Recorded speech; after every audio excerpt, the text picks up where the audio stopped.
नमस्कार जय जगन्नाथ। आज चलतु बनैबा कार्तिक मास स्पेशल हबिष डालमा।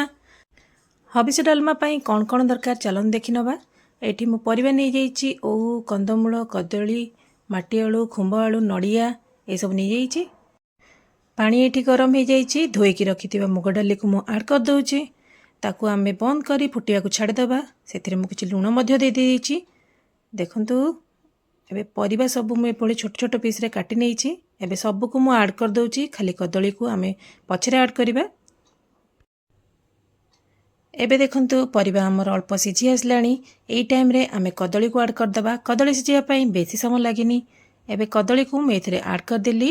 एबे ताकू घोड़े की आमे आउ कि समय पई छाड़ी दबा। एठी देखंतु 10 मिनिट परे कदली मध्य सिझी आसलानी। एबे सेथिरे जो फेण उठितला ताकू आमे धीरे धीरे काढी नबा। जहा द्वारा कि डालमा हमर बहुत बढ़िया लागिवो। एबे सेथिरे मु दिटा तेजपत्र दे देइची।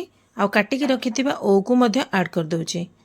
देखंतु ओ को टिके छेची देइथली जहा द्वारा कि सिझिबा पई कम समय लागिवो।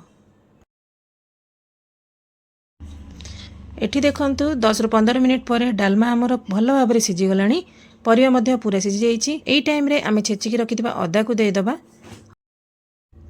हबिष डालमा रे हळदी पड़ेनी सेथि पई एठी मु हळदी व्यवहार करिनी। एबे सेथिरे नड़िया कोरा दे दबा। आ ताकू मध्य कि समय पई भलो भाबरे गोळे नबा। देखंतु डालमा पूरा रेडी हो जाईची। हबिष डालमा रे कोनोसी प्रकार छुंक दिया जायनी। सेथि पई डालमा रो टेस्ट बढ़िया पई मु एठी गोटे चम्मच जीरा लंका गुंड दे देइची। देखंतु आ ता सहित किछि देसी गुआ घियो नै जाईची। ताकू मध्य मेथरे ऐड कर दउची।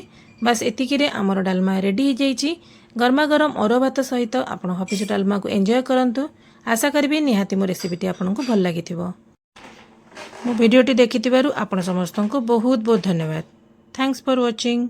जय जगन्नाथ।